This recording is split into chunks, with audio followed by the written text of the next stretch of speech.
Salam əziz dostlar. Bugün ayın 20'si. Həftəmiz xeyirli olsun. Güzel Azərbaycan bayrağımızı, 3 rəngli müqəddəs bayrağımız Parisin mərkəzindən dalğalanır.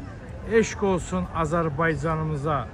Azərbaycan bax dövlətini, dövlətçiliyi ona görə müqəddəsdir ki, xarici dövlətlərin mərkəzlərində də bu 3 rəngli müqəddəs bayrağımız dalğalanır.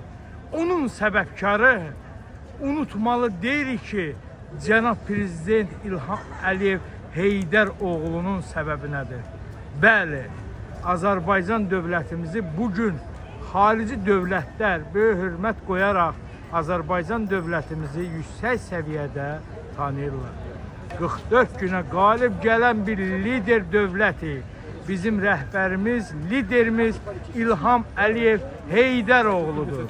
Eşq olsun Azərbaycan dövlətimizə. Bayrağım, müqəddəs ana bayrağım daima dalğalan. Amin.